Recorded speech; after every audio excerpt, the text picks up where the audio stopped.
Hello, I am Davina, and hello to all of you, very bold, beautiful, brilliant, and evolving souls. Today, I'm going to talk about a little bit about my theory of healing and why healing feels like such hell. I know that when I first left my husband, I thought, okay, I've left the abusive relationship and now everything should be peachy keen, right? But it's when you get yourself safe and when you get yourself sober that all of those emotions start arising from the subconscious. And I think in the beginning, at least for me, and everyone's journey is different. So, you might relate to some and not other things, and that's fine. So in the beginning, when all this stuff started coming up, I think what came up like strongly was anxiety and depression. And I think when we're in the stage of a lot of anxiety and depression, it's because there are all these emotions that are coming up, and a lot of grief is starting to come up. And we start to kind of, I think there's another reason for anxiety besides the actual fear that we're re-experiencing, but also the fear of experiencing the emotions and all the pain and the grief. So we can start to kind of like freak out because we realize subconsciously that these things are now coming up, arising to the surface, and that these things need to be felt in order to heal. There is no way around it. There is no shortcut. There's no detour. You have to go through the pain to get to the other side. And I don't know when or if I'm going to get there, but I think it is possible. So the first stage in the healing is just, probably a lot of anxiety, depression. And then the safer you get, the more and the more you reduce like distractions and addictions and those kind of things. And this happens gradually. It's not um, something that happens overnight. But as you start to allow these feelings to come up, then at least what I've experienced is that the anxiety starts to kind of reduce, and then I'm just feeling more of the pure feelings. A lot of the next feelings that started to come up for me was a lot of, I guess, confusion is one that comes up early on in the healing, a lot of confusion, a lot of frustration. Then there was like rage, and then the grief started coming up. Um, I started to notice, more shame and then later on, and what the last couple of years of my healing has been is just like terror and hopelessness have been very sort of prominent, along with, of course, a lot of other stuff too. Like shame is always there. I do believe as well that for me anyway, I am always in a flashback. And um, so it's like sometimes I would describe it as like just like sort of like a light rain, like it's just like a drizzle that you can barely feel. So it's like I'm in a flashback right now, but it's reduced enough that I feel fairly regulated at this moment. But I know that the shame is right there. I know that, the fear is also right there. I know there's anger. Um, and so they're just kind of sitting there, but they're a little bit calmer. And then the stronger flashbacks or when, it feels like a tsunami is hitting you and you're just like you're getting like slammed and or it's like a downpour of rain and you just feel so much shame or so much hopelessness or so much whatever it is, rage or terror or loneliness, all of these things.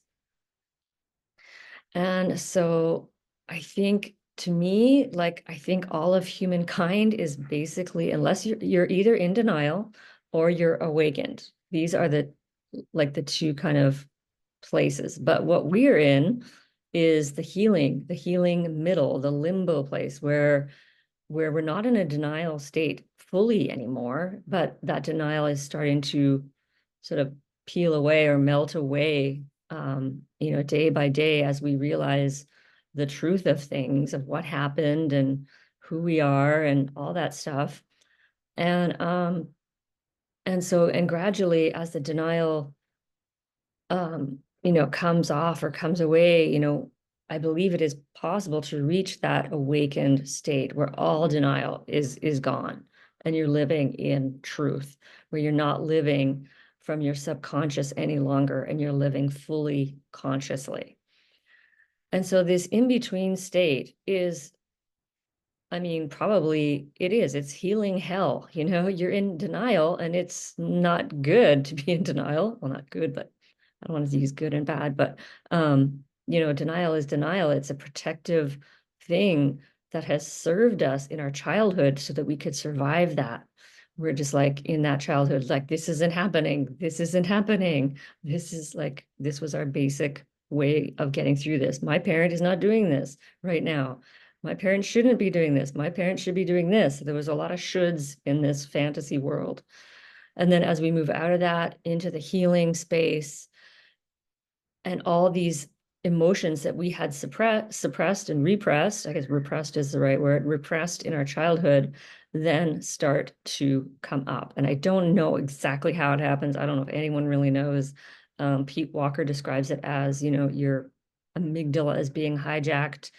So it basically like whoosh, flashback, it just happens. I just describe it as sometimes I feel like I'm being walloped or, it's there. And then it's important to know there's nothing really much you can do once it's there. I mean, you can't prevent it, you can manage it, maybe 5-10%, in my opinion. But all we can do is really feel the pain. And that's how we get to the other side, which is the awakened state. And who knows, I don't know how, not a lot of people make it to the awakened state because this healing part is extremely, extremely, extremely painstakingly, unfathomably hard. And if you're watching this, you have an incredible amount of determination and tenacity, like off the charts tenacity to get through this, because you have to keep fighting and fighting, and then you want to give up. So many times I have wanted to give up, and sometimes I just sit in that feeling of I feel like I want to give up because I'm so tired and I'm so exhausted and I'm so just fed up with feeling like this every single day. And I have spaces like this where I'm, oh my God, I sort of feel like a little bit normal for, I don't know, an hour. Sometimes it's like 15 minutes. Over time, the emotions do, like the layers do come off. And I find that it's really just sitting in it and sitting in it and sitting in the feelings. And I don't know if I know there's a lot of healing methods and tools out there, and those can help. Those can help facilitate the emotional release. And but I really think that is, to me anyway, the basics of the healing. And I just want to send out, to you, like, just want you to know, like, what a warrior you are to be breaking the cycle of the dysfunction and the addiction and the abuse and that has been in your family for many, many, many, many, many generations. I don't know how far back this goes, where parents just keep them dumping the shame and the terror onto their child over and over, and parents just passed it on, and then that child grew up and passed it on to their kids. And it takes a tremendous amount of courage, and what you're doing here is monumental. It is, this is how we evolve as a planet. um, you know, so, each one of us who is doing this work, it sends ripple effects, everywhere to every person we're coming in contact with. we are changing, and then therefore the world is changing. And that is the only way that we're ever going to get to a world that is more peaceful, more sane, and just a better place for humans to be. And I won't see that day, but at least I feel like I can make my very itty bitty teeny weeny dint in making this place better before I leave.